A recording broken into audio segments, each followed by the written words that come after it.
여러분들은 사람은 고쳐 쓰는 것이 아니다라는 말 어떻게 생각하시나요? 나 맞지 않는 사람을 노력을 하고 열심히 맞춰서 바꿀 수 있다고 생각을 하시나요? 이제 막 50의 나이를 넘긴 제가 살아온 경험을 토대로 봤을 때에는 사람은 절대 변하지 않는다는 말이 맞는 것 같습니다. 순간적으로 자신을 숨기고 괜찮은 사람인 척을 하거나 변한 것처럼 누군가를 속일 순 있어도 사실 그 사람의 근본은 절대 바뀌지 않는 것 같아요. 적어도 제가 경험을 했던 사람과의 관계에선 그런 희망을 갖는 것 자체가 의미가 없다는 생각을 많이 해왔기도 하고요. 이렇게까지 이야기를 하는 이유가 뭔지 궁금하실 것 같은데요. 한결같은 누군가로 인해 제 인생이 어두웠던 경험을 이야기하려고 하거든요. 물론 이제는 모두 다 옛일이니 이렇게 이야기를 할 수 있지만요. 당시에는 지옥과 같았죠. 저는 올해 50살이 되었고 딸아이 하나를 둔 주부예요. 남편과는 우연히 직장에서 만나게 되었고 제 나이의 시절에 모두 그렇듯 열렬하게 사랑을 하진 않더라도 호감을 가지고 혹은 결혼을 할 나이가 되어서 누군가를 만나게 되는 경험을 하신 분들 많으실 거예요. 저 역시 그렇게 좋아하는 마음보다는 상대방의 열렬한 구애로 호감을 가진 채 몇 번 만남을 가졌던 것이 다였어요. 그리고 회식을 하던 어느 날 저녁, 회식 자리가 마무리된 후 집으로 가는 저를 잡고 남편은 둘이서 한 잔을 더 하자고 제안을 했고 순진했던 저는 남편이 끌고 들어간 숙박업소에서 단둘이 술을 마셨고 그리고 그날 하룻밤에 실수를 하게 되었어요. 지금 생각해보면 정말 무모한 실수였는데 하늘의 장난인지 그날의 실수로 남편과 제 사이에는 함께 책임을 져야 할 딸이 생겼어요. 당시 임신을 한다는 건 결국 곧바로 결혼을 해야 하는 것이나 다름이 없었기 때문에 서로에 대한 감정으로 인한 결혼보단 급하게 결혼을 해야 하는 상황에 떠밀려서 결혼을 하게 되었어요. 혼전 임신을 했기 때문에 시댁 식구들에게 제대로 된 소개를 하거나 인사를 하면서 정식으로 허락을 받지는 못했어요. 정말 모든 것이 반딧불에 콩을 볶아 먹듯 진행이 되었고 정신을 차려보니 저는 이미 남편의 아내로 그리고 시어머니의 며느리로 살고 있더라고요. 결과적으로 임신을 했던 저는 가정이 생겼지만 사실 남편과의 결혼에 대해 명확한 확신이 없었고 오직 딸아이로 인해서 해야만 하는 결혼이었죠. 그도 그럴 것이 남편과는 그 일이 생기기 전 딱 3개월 교제를 한 것이 다였어요. 그리고 그 당시 저는 1년 전 돌아가신 친정엄마와 건강이 좋지 않아서 병원 신세를 지고 계시는 친정아버지를 대신해 일을 하고 돈을 벌어야 했던 가장이었어요. 형제자매가 있지도 않았기 때문에 친정아버지에 대한 책임은 모두 다 제가 져야 했기도 하고요. 이런 열악한 환경에서 일을 하면서 하루하루를 버텨내는 나에게 남편의 구애 그리고 만남과 소중한 생명의 탄생은 저에게 삶의 돌파구처럼 느껴지는 건 당연했어요. 그래서인지 그 당시 정말 남편과의 결혼이 옳은 것인지에 대해 제대로 된 판단조차 하지 못한 채 상황이 흘러가는 대로 결혼까지 하게 되었던 것 같아요. 하지만 한 가지 마음에 걸렸던 건 결혼을 하는 과정에서 시댁 식구들, 특히 시어머니가 저를 탐탁치 않아 하신다는 것이었어요. 평소에도 워낙 눈치를 많이 보며 살았던 제 입장에선 인사를 간 첫날 이미 저를 좋게 보고 있지 않다는 것 정도는 쉽게 눈치를 챌 수 있었기 때문이거든요. 아니, 알만한 처자가 몸간수를 어떻게 했길래 아이를 그렇게 덜컥 가져서는 아휴. 어머니 죄송해요. 그래도 이렇게 된 거 제가 앞으로 정말 잘할게요. 뭘 어떻게 잘한다는 거니? 가진 것도 없고 별 볼 일도 없는데. 아들은 그래도 괜찮은데 장가가서 잘 사나 했더니 하여튼 도움이 안 돼. 앞으로 그런 마음 안 드시게 제가 잘할게요. 그럼 한참을 기우는 결혼인데 네가 잘하는 건 당연한 거고 그거보다 더 많은 걸 해야 하지 않겠니? 부양해야 할 아버지가 계시다면서? 네, 그런데 요양병원 비용은 따로 부담하고 있어서 걱정 안 하셔도 돼요. 당연하지. 그걸 내가 왜 걱정하니? 나는 망한 우리 아들 결혼이 더 걱정이다, 얘. 대놓고 마음에 들어하지 않는 저를 좋게 봐주셨으면 좋겠단 마음에 아이를 가진 몸임에도 불구하고 노력을 했지만 그런 내 노력이 무력하게 시어머니는 날이 갈수록 저를 함부로 했고 그 상황을 모두 다 보고 있던 남편은 저를 감싸주기는커녕 방관을 하거나 시어머니의 말에 은근슬쩍 동조를 하면서 저를 서운하게 했어요. 결혼과 동시에 일을 하긴 어려워 일을 그만뒀고 임신한 상태에서 시댁에 들어와 살림을 도맡아 하며 시집살이와 함께 아이를 출산했어요. 시댁 식구들에게 대우를 받고 싶었던 건 아니지만 그래도 가족이 된 이상은 조금은 존중을 해주실 거라고 생각했던 것이 내 착각이었더라고요. 처음엔 그래도 내가 노력하면 괜찮아지겠지 생각을 했었는데 시간이 흐르면 흐를수록 오히려 그 강도가 심해지는 시어머니의 무시와 멸시, 막말로 인해서 상황이 더 나아질 것이란 희망은 조금씩 사라지기 시작했어요. 그러던 중 정말로 참을 수 없는 사건이 생기게 되었어요. 결혼 당시 저희 집 상황상 가진 것이 없었기 때문에 예단도 예물도 제대로 갖추지 못한 채 뱃속의 딸아이와 제 몸 하나만 가지고 시댁으로 들어와서 살게 된 것은 사실이었어요. 늘 죄송하게 생각했지만 시어머니는 그 부분을 매우 불만으로 생각하셨죠. 제가 자리에 앉아서 잠시 쉬는 모습을 보기만 하면 시어머니는 저에게 공짜로 밥값을 하고 싶으면 눈치껏 일을 찾아가면서 하라고 말씀을 하시면서 쉬지 못하게 하셨죠. 그런 시어머니의 시집살이가 서러울 때도 많았지만 뱃속에 있는 아이를 위해서 참았고 저처럼 불우한 가정의 아이를 만들고 싶지 않았기 때문에 참고 또 참았어요. 사실 할 줄 아는 것도 배운 것도 별로 없던 내가 여기서 집을 나가거나 쫓겨나면 할 수 있는 건 없다는 생각도 하니 어쩔 수 없이 참고 지내는 것도 맞는 말이었죠. 그러던 어느 날 출산이 임박했고 뱃속에 있던 소중한 딸이 세상 밖으로 나왔어요. 태어나 처음으로 느껴보는 출산의 기쁨은 설렜고 뭐라 말할 수 없는 기분이더라고요. 친정엄마가 살아계셨다면 나를 얼마나 장하다고 해줄까 싶은 마음도 들면서 서럽더라고요. 현실은 친정 식구들 누구 하나 나를 축하해줄 사람이 없었으니까요. 의지할 곳은 오직 남편과 시어머니뿐이었지만 시어머니는 제가 출산을 하는 날에도 병원에 오지 않으셨어요.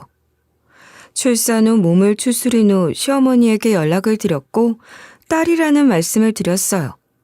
그랬더니 시어머니는 귀를 의심할 만한 이야기를 하시더라고요. 시어머니는 한숨을 쉬면서 너는 결국 할 줄 아는 게 하나도 없구나 라며 전화를 끊어버리셨고 아무래도 아들이 아닌 탓에 서운하셔서 그런가 보다 싶은 생각으로 애써 나를 위로하고 막상 딸아이를 보면 좋아하실 거라고 생각했어요. 그리고 퇴원을 한 후 딸과 집으로 와 시어머니에게 아이를 보여드렸죠. 우리 아들 같은 남자랑 결혼을 하면 보통 3년만 좋은 일 시킨다는데 너네는 2년만 좋겠구나. 네? 어머니 무슨 말씀이세요? 너는 말도 못 알아듣니? 우리 아들 같은 남자랑 결혼을 하면 딱 2년만 좋겠다고. 그러니까 그게 무슨 말이에요? 그 2년이 누군데요? 아 몰라. 말도 제대로 못 알아듣고 자꾸 물어보니? 어머니, 지금 하시는 2년이 혹시 저랑 지금 딸아이 말씀하시는 거예요? 거 봐. 지도 잘 알지. 결국 딱 2년만 좋은 거 맞지? 어머니, 저 오늘 퇴원해서 왔어요.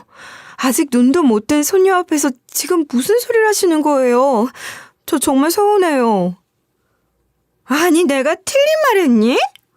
그럼 내가 좋니? 결국 너네 둘만 좋은 일 시키는 건데 내 입장에선 얼마나 억울하겠니? 오히려 당당하게 말을 하는 시어머니의 태도에 뭐라고 말을 하려고 하는 찰나 시어머니는 불편한 듯 자리를 피하셨고 그날 내내 시어머니의 무례한 말이 머리에 맴돌아서 힘들었어요. 남편이 돌아오자마자 시어머니가 저에게 한 말을 이야기하며 어떻게 그런 말을 할 수 있냐고 하니 오히려 남편은 속없이 한 이야기에 피곤하게 의미 부여하지 말라 하면서 저를 이상한 사람 취급하더라고요. 어머니가 정말 딱 2년이라고 했다니까? 어떻게 그런 말씀을 하실 수 있어? 나 진짜 서운하고 상처받았어. 엄마가 뭐 뜻을 두고 한 말이겠어? 그냥 옛날 분이니까 그렇게 말을 한 것 같은데 네가 알아서 걸러서 들어야지. 일일이 의미 부여하면 피곤해. 걸러듣고 아닐 것이 있지. 당신은 당신 딸한테 그런 말을 하셨는데 화가 안 나? 아무리 내가 마음에 안 드셔도 딸에게는 그러지 말아야지. 야, 시어머니야. 우리 엄마라고. 너 말 함부로 하지 마. 실수하지 마. 엄마가 속없이 한 말 걸고 넘어지지 말고 감사한 줄 알고 지내. 엄마 같은 시어머니가 어딨냐? 당신도 똑같아. 아무도 내 편이 되어주지 않더라고요. 저는 그날 사건이 정말 가슴 깊이 박혔고 상처로 남았어요. 그럼에도 제가 떠나지 않고 그대로 결혼 생활을 유지했던 건 참 바보 같은 선택이었죠. 당장 도망을 나왔어야 했는데 말이죠. 결혼 생활을 하고 딸아이를 출산하자마자 시어머니의 말도 안 되는 시집살이는 임신 중에 당하던 것과는 감히 비교가 되지 않을 정도로 심각해져 갔어요. 단순하게 시집살이 정도의 수준을 말하기 어려울 정도로 교묘해졌고 정말로 나를 가족으로 생각을 하는 건가 싶을 정도로 괴롭히기도 했어요. 이 집에서 화풀이 대상도 키우는 강아지보다 하찮고 별것이 아닌 사람으로 취급되는 건 저라는 듯 저를 부려먹고 괴롭히는데 정말 괴롭고 견디기 힘들더라고요. 시어머니의 괴롭힘은 정말 크고 작은 일들이 많아서 셀 수도 없고 모두 다 이야기를 할 수도 없는데 그 중에서도 결국 견딜 수 없는 수준으로 이르렀고 자존심까지 상하게 되는 일이 생겼어요. 무식하게 말로 막고 짓밟히면서 살아야 할 이유가 더는 없다고 생각하게 된 계기이기도 했어요. 평소처럼 시어머니와 함께 저녁을 먹고 난 후 후식으로 과일을 깎으면서 이런저런 이야기를 나누는 것을 바라보며 듣고 있던 상황이었어요. 딸아이는 이제 막 걸음마를 배워서 아장아장 걸어다니는 시기였고 그 모습이 너무 사랑스럽고 예뻐서 저는 눈에 넣어도 아프지 않다는 말이 무엇인지 완벽하게 체감을 하며 지내고 있었죠. 보통 시집살이가 매우면 매울수록 아이를 키우는 것도 힘들고 괴롭다고 하는데 저는 오히려 반대였어요. 아이가 주는 행복이 너무 크다 보니 자연스럽게 남편의 무시와 시어머니의 시집살이도 버틸 수 있는 힘이 되기도 했고요. 그러던 중 시어머니에게 전화가 걸려왔는데 지인이라는 소개를 받고 통화를 하러 가셨어요. 한참을 통화를 하고 돌아오신 시어머니는 그 주변을 아장아장 걸어다니는 딸의 모습을 한번 한심하다는 듯 째려보더니 한숨을 푹 쉬면서 한쪽 무릎을 세운 채 벽을 보고 앉아서 누가 봐도 불쾌한 상황이라는 걸 알리는 듯 앉아 계셨어요. 저는 시어머니 눈치를 많이 보던 상황이라서 문제가 생겼나 보다 싶은 마음에 조심스럽게 시어머니에게 다가가서 이야기했어요. 제가 다가가자 시어머니는 기다렸다는 듯이 말씀을 시작하셨어요. 예, 조카 며느리는 아들 낳았단다. 아휴. 어머니, 딸이 뭐 어때서요? 이렇게 예쁘잖아요. 아들, 딸 구별 말고 잘 낳아서 키우면 되는 거 아닐까요? 예, 내가 이런 말까지 안 하려고 했는데 너 말하는 게 황당해서 해야겠다. 네? 무슨 말씀이요, 어머니? 너 회사 다녀봤지?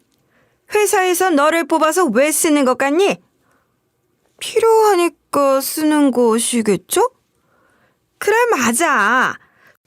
회사도 물건도 돈 주고 일부러 쓰는 이유가 다 회사가 잘 돌아가게 하려고 일을 하라고 주는 거 아니니? 그러면 너는 제대로 쓰임을 하고 있니?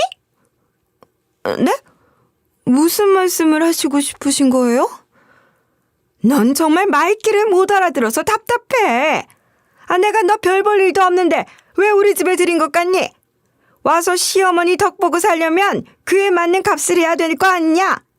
네가 할 수 있는 게 뭐야? 아들 낳는 것 말고 더 있어? 그건 엄마 말이 일리가 있긴 해. 너 진짜 그때 내 딸 안 가졌으면 감히 나 같은 남자랑 결혼은 할 수 있었겠냐? 지가 뭘 해야 되는지도 모르고 제값도 안 되는 거 데려와서 먹여주고 입혀주고 내 아들도 주고 내가 자선사업과 다름이 없지. 어머니, 아무리 그래도 사람을 물건 취급을 하면서 그렇게 말씀하시면 서운해요. 그리고 이제 연주 이제 다 알아들어요. 아이 듣는데 말씀 삼가해 주세요. 예, 지 사지분간도 못하는 애가 알아듣긴 뭘 알아들어. 그리고 얘가 들으면 뭐가 기분이 상하니? 손자도 못 보고 집안에 음기만 가득한 이 집구석에 사는 내가 더 불쌍하지. 아유, 내 팔자야. 짜증을 내듯 이야기를 하시면서 이제 막 걸음마를 시작하면서 이곳저곳을 걸어다니던 중 과일이 있는 쪽으로 걸어와 과일을 만지려고 하는 딸아이의 손을 강하게 치우더니 밀듯이 밀더니 등짝을 정말 소리가 나도록 세게 내리치셨어요. 그 순간 머리를 누가 세게 한 대 친 것 같은 기분이 들면서 정신이 확 들더라고요. 그동안은 저에게 뭐라고 해온 건 100번이고 참는다고 하더라도 이제 막 돌이 지난 딸아이에게 이렇게까지 하면서 성질을 부리시는 시어머니를 본 순간 더는 이 집구석에 있어서는 안 될 것 같다는 생각이 처음으로 확고해졌어요. 그리고 아이를 함부로 하신 시어머니로부터 아이를 보호하기 위해서 안아둔 후 처음으로 화를 내면서 일어섰어요. 어머니, 정말 너무하세요. 마음에 안 드는 며느리라고 하더라도 손녀는 어머님 아들 자식이기도 한데 어떻게 이렇게까지 하세요? 정말 너무하세요. 아니, 이게 보자 하니까 이제는 말대꾸까지 해? 너 이리 와, 니네 뭐냐? 오늘 아주 한번 당해봐라. 지금 이러시는 거 실수하시는 거예요. 이게 지금 말이나 되는 행동이시냐고요. 야, 너 내가 우리 엄마한테 말대꾸하고 함부로 하지 말라고 했지? 지금 선 넘는 거라고 했지? 당신도 똑같아. 지금 당신 딸 위험해 보이는 건 안 보여? 어떻게 이 상황에서 애가 다칠 것 같은 애도 그냥 태평하게 앉아서 과일을 먹고 있을 수가 있어? 이게 지금 나를 이상한 사람으로 몰아세우네? 이래서 머리 검은 짐승은 걷어주면 안 된다고 하더니 너 이리 와! 저는 그날 아이를 안고 있는 상황에서 저에게까지 손을 올리는 시어머니를 봤어요. 아이가 다칠 수 있는 상황이었기 때문에 두 손과 어깨로 아이를 감싸 안았고 당연히 제 등부터 머리까지 가리지 않고 손을 대는 시어머니로부터 아이를 보호할 수 있었어요. 이러한 과정에서 무분별하게 손을 올리는 시어머니를 보며 이런 것조차 존중이 없는 아주 몰상식한 사람들이란 생각을 하게 됐고 정말 오만정이 떨어지는 기분을 느꼈어요.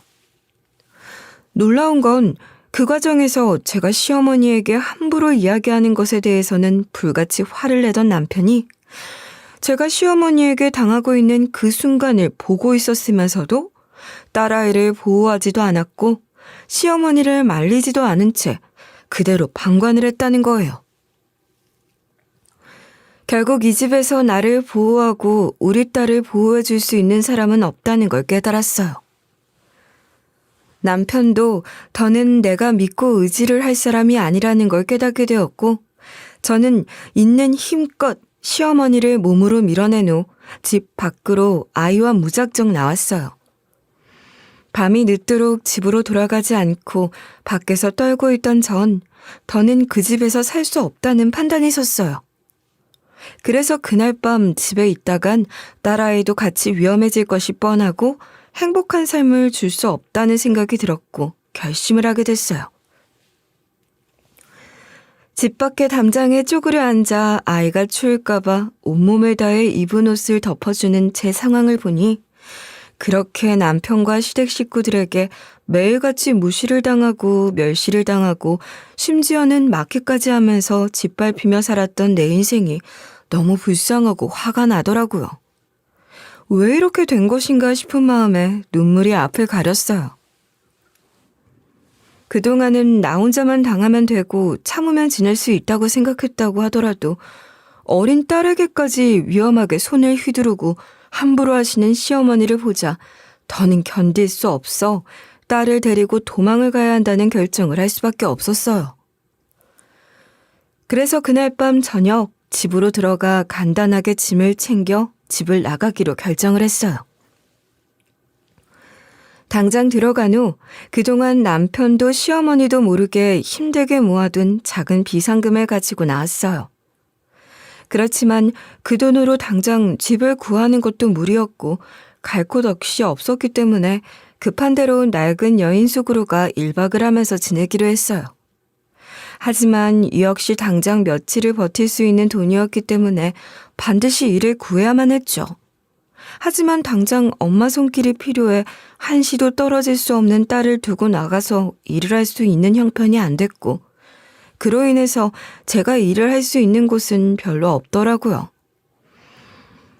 며칠 동안 아이를 업고 일을 구하려고 여기저기 돌아다녔지만 경력도 없고 그렇다고 일을 할 능력도 안 되던 내가 할 수 있는 건 결국 식모살이 외에는 없더라고요. 하지만 그것 또한 제가 하고 싶다고 해서 구해지는 일이 아니었기 때문에 막막했어요. 그러던 중 정말 불행 중 다행으로 제가 숙박을 하던 여인숙 사장님이 제가 안쓰러웠는지 제안을 하나 해주셨어요. 아유, 오늘도 딸 안고 일 구하러 나가는 거야? 날도 추운데. 네, 안녕하세요. 그래도 일 구해봐야죠.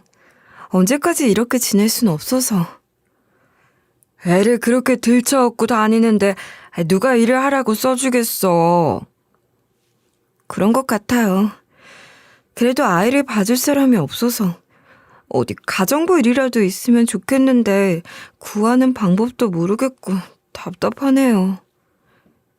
세대가, 그러면 내가 요 앞에서 우연히 들었는데 그 요 앞에 부잣집에서 가식모 자리를 구하고 있다고 하던데 그 일이라도 한번 해볼래?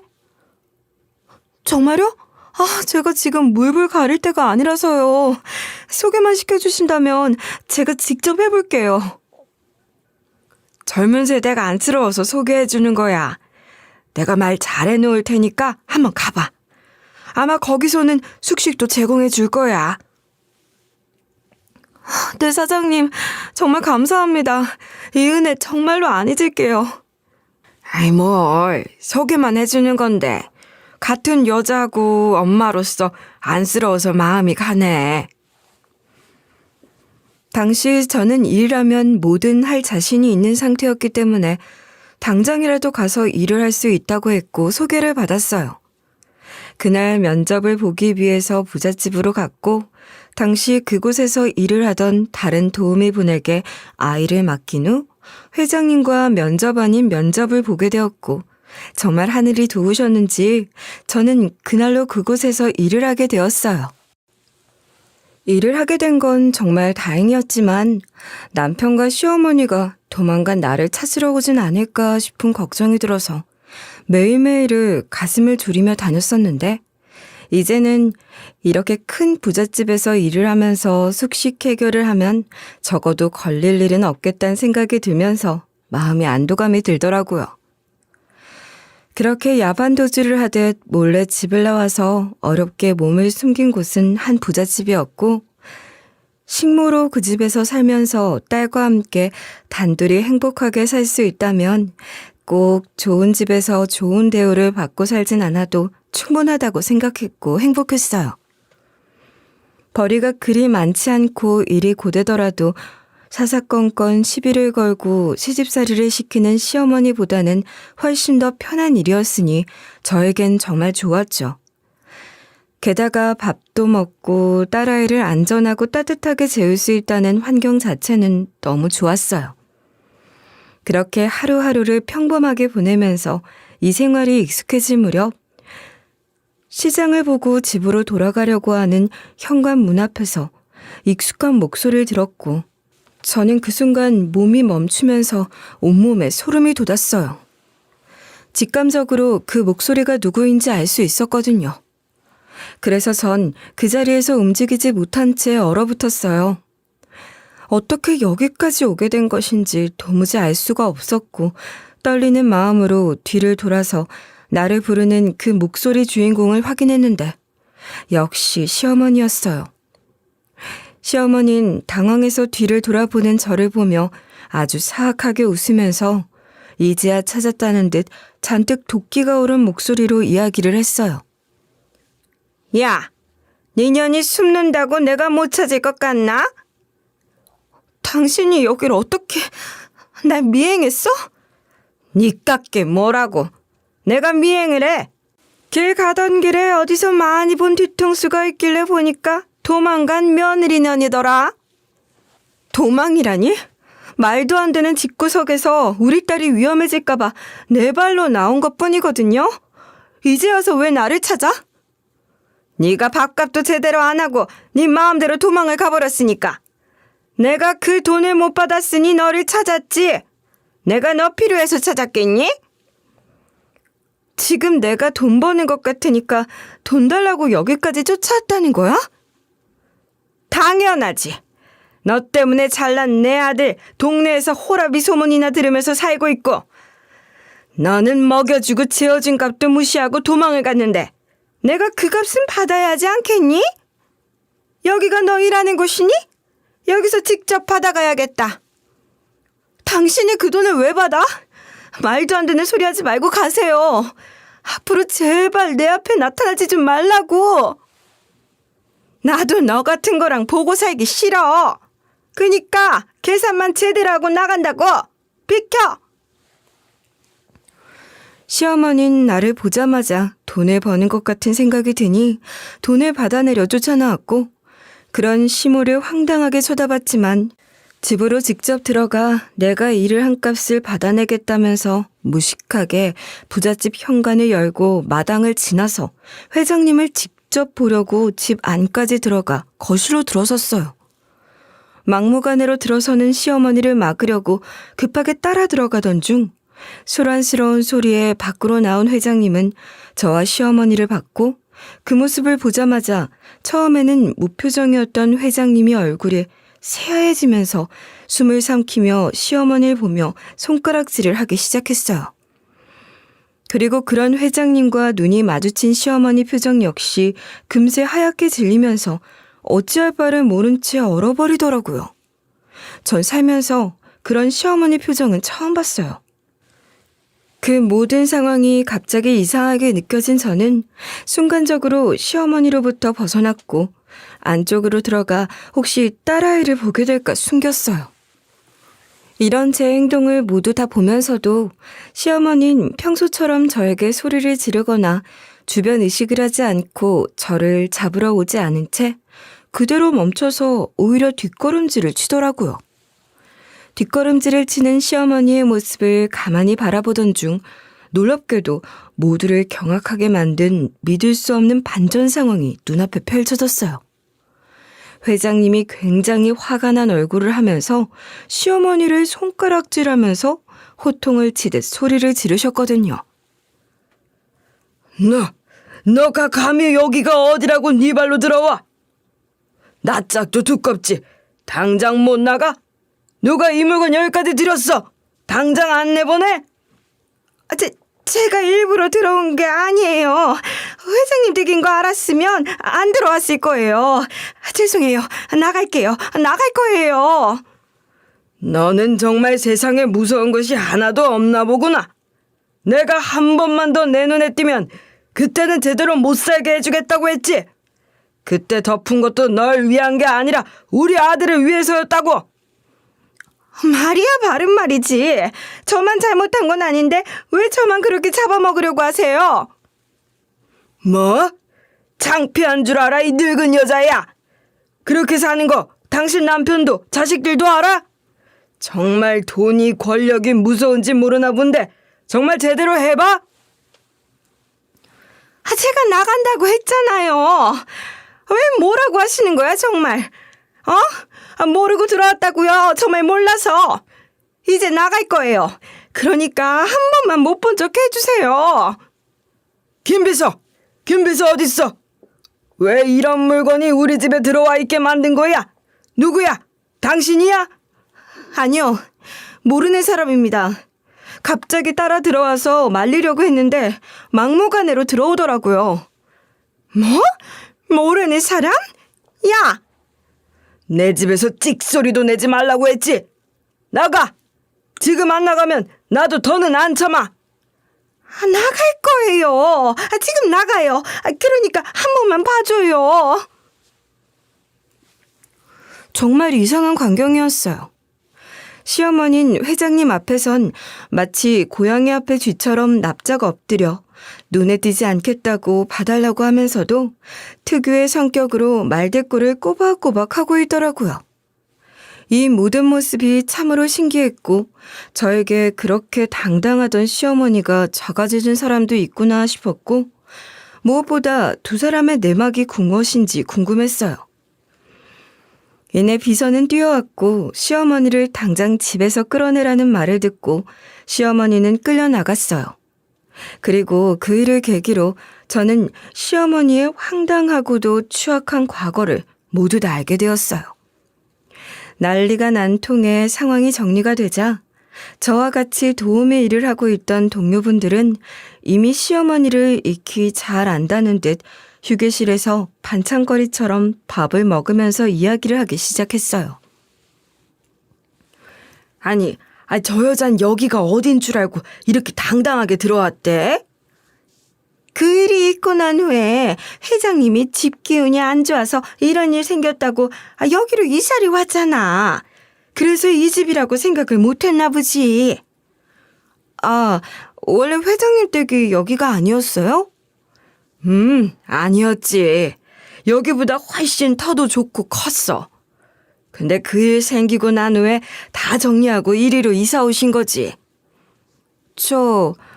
근데 도대체 그 일이 뭔데요? 저 여자 한 6년 전인가? 여기 우리 같은 도우미로 일했던 여잔데 말도 안 되는 스캔들 터지고 나서 쫓겨났잖아. 스캔들이요? 회장님이랑 그러고 그런 사이? 아이고, 회장님이랑 그렇고 그런 사이면 말이나 되게? 이 집에 좀 복잡한 첫째 아들 있지? 그 아들하고 그새 내연관계 어때? 네?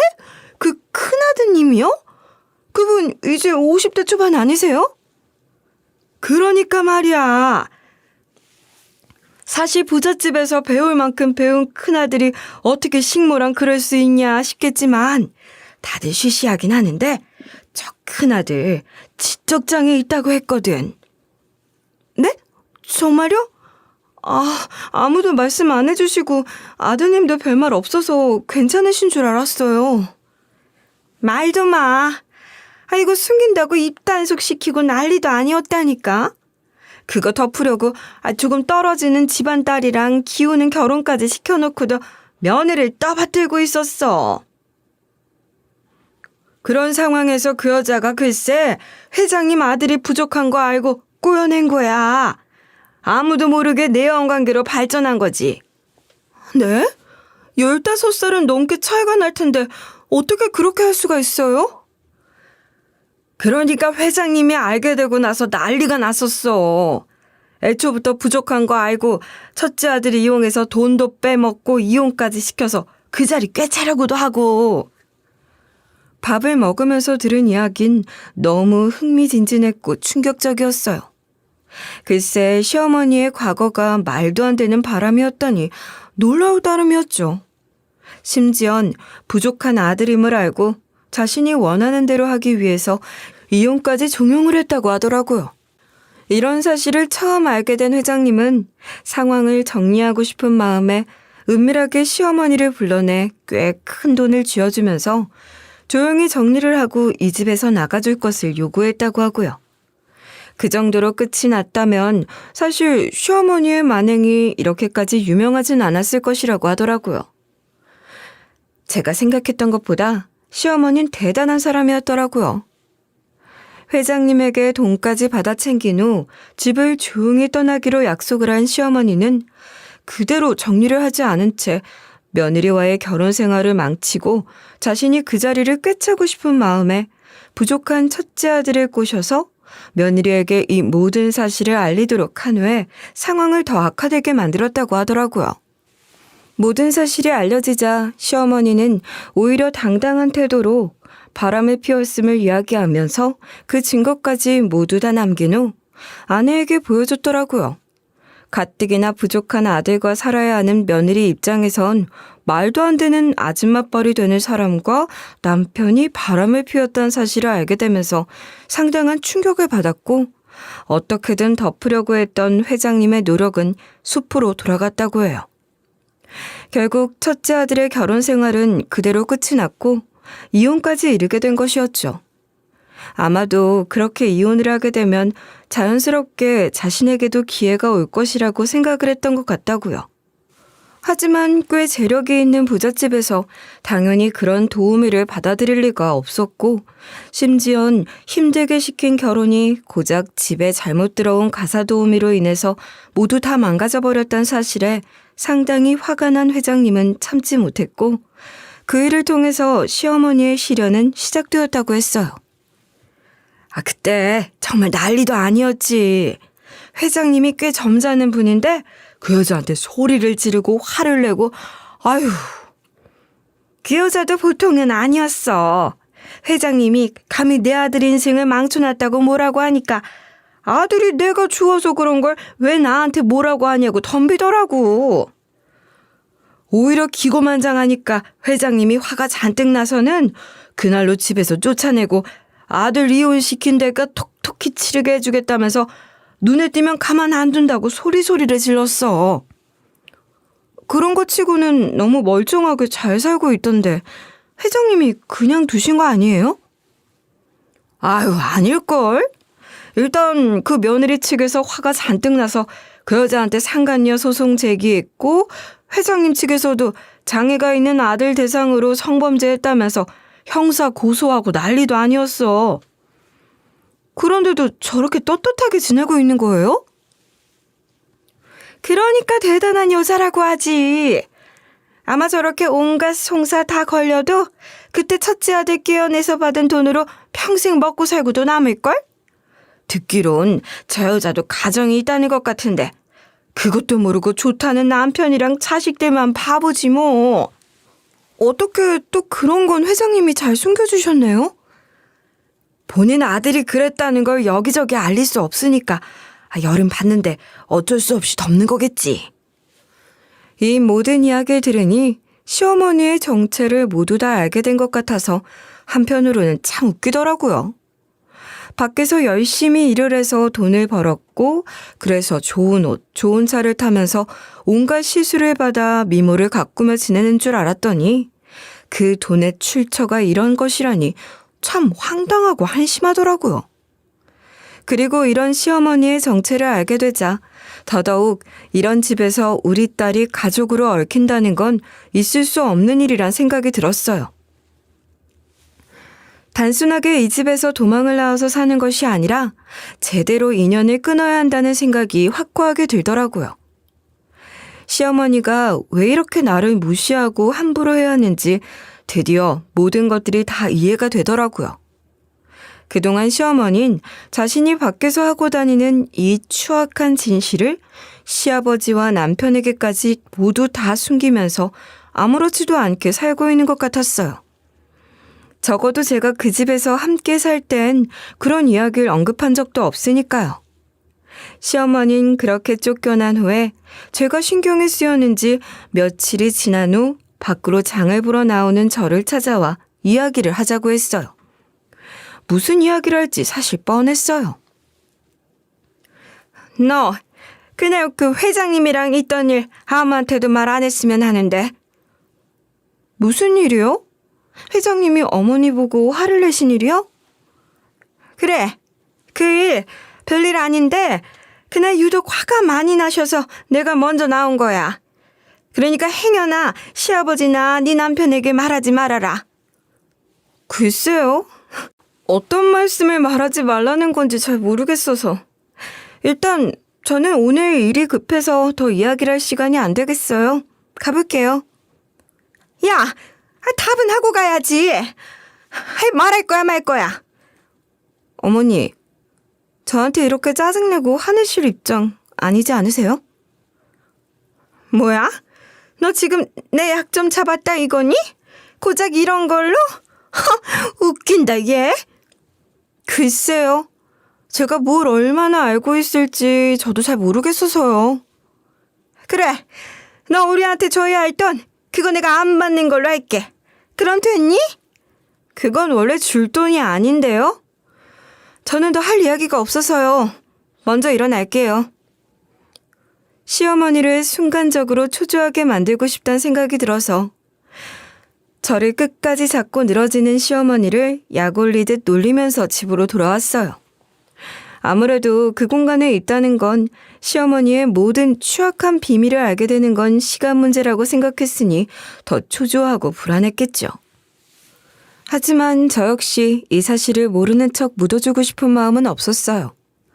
적어도 제가 시집을 와서 받은 수모와 상처에 대해서 제대로 된 사과를 받고 제대로 뉘우치는 모습을 보인다면 모를까.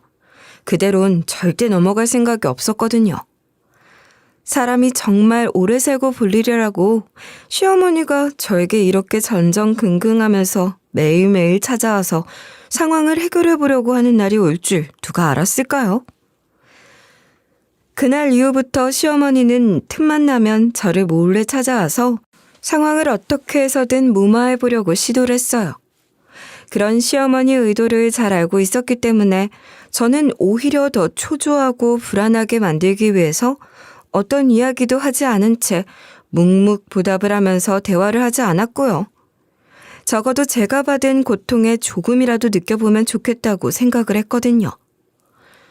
물론 혼자서 생각을 했을 때에는 시어머니가 그동안 나와 우리 딸아이에게 한 행동들을 떠올리면 순간적으로 이 모든 사실을 다 알리고 싶었어요. 이렇게 제가 입만 열면 시아버지와 남편 모두 까맣게 모르고 그저 예쁘고 조금 까다로운 아내와 엄마란 생각을 했던 사람이 사실은 외도를 했다는 것을 알게 되는 것이었죠. 그렇게 하면 제가 당한 고통에 더해 시집살이에 대한 복수도 사이다를 마신 듯 시원하게 할 수 있을 것 같았어요. 이런 내 생각을 비단 저만 하고 있는 건 아니라는 걸 저는 누구보다 잘 알고 있었어요. 머리가 워낙 잘 돌아가고 자신의 불리한 것과 유리한 것을 누구보다 빠르게 캐치하는 시어머니 입장에선 이미 다 계산을 했을 것이고 그렇게 어떻게 해서든 내 입을 막아보려고 거의 출근 도장을 찍듯이 저를 찾아와서 설득을 하려고 하는 것이고요. 그동안은 저에게 낮은 자세를 취하지 않고 조건을 여러 가지 내걸면서 말을 하지 말아달라고 했다면 이날은 시어머니의 느낌이 완벽하게 달랐어요. 평소와 달랐고 뭔가 상당히 겸손하고 정중한 태도라면서 저를 찾아오셨더라고요. 낯선 모습에 무슨 이야기를 하려고 여기까지 온 것인가 싶었고 일단은 어떤 이야기를 하게 될지 두고 보기 위해서 상황을 지켜보기로 했어요. 그날 시어머니의 모습은 언제 그렇게 나를 미워하고 싫어했냐는 듯이 모질고 못되게 굴었던 태도를 바꿨고 가방에선 영화에서나 볼 법한 돈 봉투를 들고 나와서 꺼낸 후 나에게 내밀었어요. 그리고는 그날 있던 일, 그리고 그 집에서 다른 사람들에게 들었던 그 일들에 대해서 평생 비밀로 해줄 수 없겠냐며 간곡하고 간절하게 물었어요. 그렇게만 해주면 앞으로 제 딸과 저에게 함부로 하지 않을 것을 맹세하고 잘해주겠다는 이야기를 하더라고요. 시어머니 딴은 아무리 말을 하지 못하게 입을 틀어막고 막는다고 하더라도 해결될 것 같지 않으니 태세 전환을 해서 다른 방법으로 저를 회유하려고 했던 것 같아요. 그런 시어머니의 행동을 보니 그동안 내가 받은 서름과 시집살이가 고작 돈 1,000만 원에 끝이 날 수 있다고 생각을 하는 건가 싶은 생각이 들면서 본전 생각이 나더라고요. 그래서 적어도 불리한 시어머니 입장을 이용해서 내가 받아야 할 사과와 돈을 더 받아내야겠다는 생각을 했어요. 그동안은 어떤 대답도 액션도 하지 않았다면 그날 저는 처음으로 제가 어디까지 알고 있는지 그리고 어떤 걸 원하는지에 대해서 시어머니에게 딜 아닌 딜처럼 제시했어요. 그동안 딸과 나에게 했던 모질었던 말이나 행동들에 대해서 진심으로 사과를 하고 그 집에서 고생을 하면서 살았던 내 고생값에 대해선 고작 1,000만 원이 아닌 3,000만 원의 돈을 주면서 갚아달라고요. 만약 그렇게 해준다면 이 모든 사실에 대해서 시아버지와 남편에게 알리지 않고 조용히 있겠다고 했어요. 그리고 무엇보다 아직도 나를 찾아다니면서 괴롭히고 싶어하는 시어머니가 더는 저를 찾아오지 않았으면 좋겠고 남편 또한 나를 찾지 않고 지금처럼 살 수 있게 도와줄 것을 요구했어요. 그러기 위해선 남편과 이혼을 해야 하는데 평소라면 감히 이혼을 하려고 한다고 하시겠지만 좀 더 깔끔하고 조용하게 끝낼 수 있도록 남편을 종용해서 내가 원하는 조건으로 협의 이혼을 이끌 수 있도록 도와줄 것을 제시했어요. 이런 이야기를 했을 때 시어머니는 조금 황당하며 무리가 있는 제안이란 뉘앙스의 이야기를 했어요. 아니, 3,000만 원이나 달라고? 그건 좀 과한 것 같은데. 제가 고생한 값치곤 좀 저렴하게 말씀드린 것 같은데 어렵나요? 아니, 뭐 그래, 그건 내가 무리를 해서라도 일단 줄게. 그거면 되니? 그리고 저 남편하고 이혼하고 싶어요. 근데 이혼 쉽게 안 해줄 것 같거든요. 그러니까 어머니가 남편한테 잘 이야기해 주셔서 협의 이혼 제가 원하는 대로 할 수 있게 도와주세요. 예, 이혼이라니? 지금도 호래비 소리 들으면서 동네 창피해 죽겠는데 이혼까지는 엄마인 내가 직접 종용하라고? 네, 해주세요. 그렇게 안 하시면 저 어머니 상간녀 소송 당한 사실이랑 회장님한테 형사고소 당한 내용까지 다 알릴 수밖에 없어요. 그런 것까지 알고 있니? 아, 미치겠네. 네, 저 입 가벼워요. 어머니, 제가 어려운 걸 제안드린 건 아닌 것 같은데 생각할 시간이 필요하신가요? 아니다. 그래, 네가 원하는 대로 해줄게. 그 대신 절대 말하지 않는 거야. 알았지? 네, 그럼요. 그럼 그렇게 알고 갈게요. 나머지 2,000만 원은 다시 입금해주세요. 시어머니와의 딜은 생각보다 수월하게 이루어졌어요. 상간녀 소송을 당하고 거기에 더해 현재 엄청난 범죄로 인해서 형사 고소까지 당한 사실을 알고 있다고 하니 시어머니 입장에서도 더는 어떻게 할 수 있는 부분이 없었는지 제 모든 요구를 들어줄 수밖에 없었어요. 사람 일은 정말 모른다고 하더니 정말로 시어머니가 저에게 약점을 잡히고 이렇게 제가 원하는 바를 고분고분 모두 들어주면서 찍소리도 못할 날이 오긴 오는구나 싶은 생각이 들어서 마음이 너무 후련하고 속이 시원하더라고요. 가장 급했던 건 사실 남편과 이혼을 원만하게 하는 것이었어요.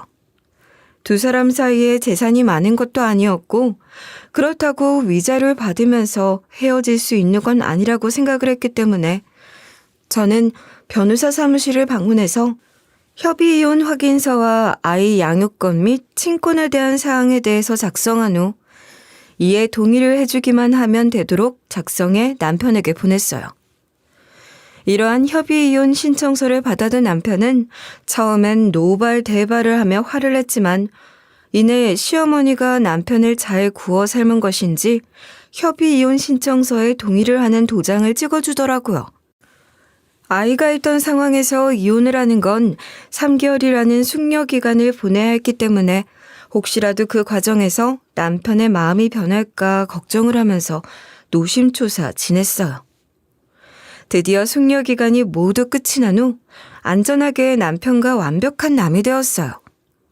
양육비를 왜 받지 않냐고 말씀을 하시는 분들도 많은데 양육비 명목으로 매일매일 연락을 하거나 찾아오면서 자꾸만 엮이는 것조차 너무 싫었기 때문에 제가 온 힘을 다해 키울 예정이니 그 도움까지 받고 싶지 않았어요. 남편 또한 딸아이에 대해 큰 애정이 없던 것인지 이혼 후 면접 교섭도 오지 않았고 양육비를 주지 않아도 된다고 하니 한결 더 가벼운 마음으로 이혼에 응해주더라고요. 그렇게 완벽하게 전 남편이 되었고 콩가루 같은 집안과의 인연을 완벽하게 벗어날 수 있었어요. 그리고 난 이후에 전 시어머니는 약속대로 이 모든 사실에 대해 평생 비밀로 해줄 것을 이야기했지만 저는 태연하게 모든 것들이 다 마무리된 후 제가 하려고 했던 후속 조치를 차근차근 진행을 해나갔어요. 보란 듯이 전 시아버지와 전 남편을 상대로 이 모든 사실에 대해 알렸어요. 이 사실을 알게 된 전 시댁 식구들은 난리가 났고 전 시어머니 역시 저를 찾아와서 약속을 지키지 않았다면서 명예훼손으로 고소를 하겠다고 길길이 날뛰시더라고요. 하지만 가족들에게 알리는 건 법적으로 아무 문제가 없다는 자문을 받고 한 행동이고 세상에 영원한 비밀은 없듯 그동안 구박만 받고 매일을 고통스럽게 괴롭혔던 전 며느리가 전 시어머니의 간곡한 부탁을 들어줄 리 있냐는 이야기를 하면서 전 시어머니에게 통쾌한 복수를 했어요. 전 시어머니는 그런 제 행동에 엄청나게 화를 내고 욕을 했지만 사실상 연락을 다 차단한 후 모르쇠로 일관을 하며 저는 제 딸과의 일상을 보내고 있어요. 들리는 이야기로는 저와의 이혼을 한 후 전 시댁은 완벽하게 풍비박산이 났다고 하더라고요. 전 시어머니는 제가 모든 사실을 다 폭로를 한 탓에 결국은 전 시아버지와 이혼을 하게 되었다고 하더라고요. 전 남편 역시 저와 이혼을 했으니 이제는 정말 호라비로 지내야 하는 상황이고요. 이 모든 사실을 알게 된 아들인 전 남편은 아직 정신을 못 차린 것인지 전 시아버지와 이혼을 한 전 시어머니를 모시면서 아직도 두 사람이 함께 살고 있다고 하더라고요. 결국 두 사람은 떼어놓을래야 떼어놓을 수 없는 사이였는데 그 사이를 제가 비집고 들어가 얼마나 방해가 되었다고 생각했을까 싶은 생각을 새삼 하게 되었네요. 물론 지금도 전 시어머니는 저에게 틈만 나면 연락을 해 화를 내거나 문자 메시지를 보내면서 떼어먹은 돈 3천만 원을 도로 가져오라고 하세요. 협박 수준으로 계속 메시지 보내시면 후속 조치로 저 역시 법적인 조치를 해서라도 전 시어머니와의 관계를 완벽하게 정리할까 고려하고 있는 중이에요. 저는 여전히 그 부잣집에서 일을 하면서 딸아이와 함께 지내고 있어요. 물론 이제는 딸과 둘이 지낼 수 있는 집 공간 하나쯤은 마련할 수 있는 능력이 되지만 아직 전 남편과 전 시어머니로부터 우리 딸아이가 안전하다고 느끼긴 어려워서 좀 더 안전하다고 느껴지는 이곳에서 조금 더 지내려고 하고 있어요.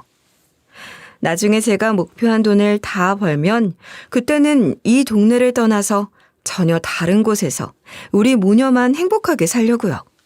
물론 여기서 일하기까지 전 시어머니의 만행이 저에게까지 피해를 입히지 않은 건 아니었어요.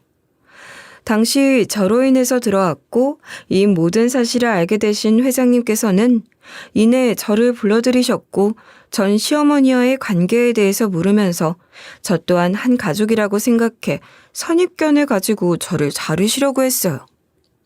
하지만 그런 오해를 풀어드리기 위해서 제가 전 식구들과 겪었던 일들에 대해서 설명을 해드리고 저 또한 피해자란 이야기를 하면서 상황을 설명했고 다행히 회장님이 저에게 가지는 오해는 말끔하게 풀리게 되었고요. 그래서 이곳에서 아이와 함께 좀 더 보호를 받으면서 지낼 수 있게 허락을 해주셨기도 해요. 덕분에 지금까지 딸아이와 안전하게 이곳에서 일을 하고 있어요. 어떤 상황에서도 전 시댁 식구들, 특히 전 시어머니는 이곳을 가장 무서워할 것이고 아무리 저에게 화가 나서 화풀이를 하려고 하더라도 여기까진 금기의 집처럼 들어올 수 없으니 가장 안전한 공간이기도 하고요. 전 시어머니는 들리는 이야기론 상간녀 소송으로 인해서 오히려 3천만 원이라는 위자료 지급 판결을 받았다고 하더라고요.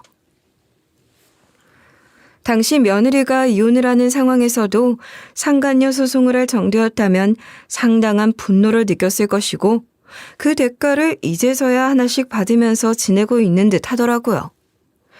뿐만 아니라 회장님과도 얽힌 다양한 법적 분쟁으로 인해서 형사, 민사 가릴 것 없이 방어를 하고 대응을 하느라 정신이 없다고 하더라고요. 결국 사람은 말년이 좋아야 한다는 말이 있는데 전 시어머니는 자신이 버려놓은 것으로 인해서 자업자득처럼 힘들게 하루하루를 보내고 있다고 하더라고요. 이런 모습을 보면서 저는 딸과 하루라도 빠르게 그 집에서 나오지 않았을까 싶은 생각도 들고 그냥 모든 걸 포기한 채 계속해 참고 살았다면 어떤 일이 벌어졌을까 싶은 생각이 들기도 하면서 가끔은 소름이 돋기도 하네요. 전 남편은 이런 사실을 자신에게 그리고 전 시아버지에게 알린 저에게 화를 내고 욕하기도 했지만 이후엔 이런 이유로 인해서 자신과 헤어진 것이냐며 자격지심을 담은 이야기를 하곤 했어요. 그런데 저는 더 이상 전 남편이 중요하지가 않았기 때문에 별 신경 쓰지 않고 답변조차 하지 않은 채 무시하고 있어요. 이렇게 저는 완벽한 사이다 같은 결말은 아니더라도 적어도 전 시어머니의 본래 모습을 알게 되었고 그를 통해서 제가 받았던 수모와 고통에 대해 그리고 다른 평범한 가정을 완벽하게 무너뜨린 것에 대한 죗값을 제대로 받게 했다는 점에서 나름 만족스럽고 괜찮은 결말이라고 생각을 하고 있어요. 무엇보다 말도 안 되는 부두덕한 일을 아무렇지도 않게 하면서 모르는 척 살아온 그런 사람들과 가족이라는 공동체로 묶이지 않았고 사는 게 조금은 힘들더라도 혼자서 아이를 키우면서 떳떳하게 사는 삶을 선택한 제가 저는 대견스러워요. 이제 전 어느덧 50이라는 나이가 되었고 딸아이도 더는 제 도움이 간절하게 필요한 나이를 지나 성장을 했어요. 그래서 이제 더는 전 시댁과 만날 일도 연락을 할 일도 없고 완벽하게 인연을 끊고 잘 살아가고 있어요. 앞으로 우리 딸로 인해 생길 또 다른 가족들을 만들고 이루면서 누구보다 정상적이고 행복한 삶을 살아가려고 해요. 조금은 특별하기도 하고 신기했던 경험이지만 세상엔 우리가 생각하는 것보다 훨씬 더 놀랍고 충격적인 일들을 하고도 아무렇지도 않게 살아가는 사람들이 많다는 것을 알려드리고 싶었어요. 무엇보다 남의 가슴에 대몫을 받고 아프게 하면 결국 그 모든 죄는 다시 부메랑이 되어 돌아온다는 점을 잊지 말고 저부터 청렴하고 솔직하게 그리고 착하게 살아야겠다는 생각을 하면서 살아갑니다.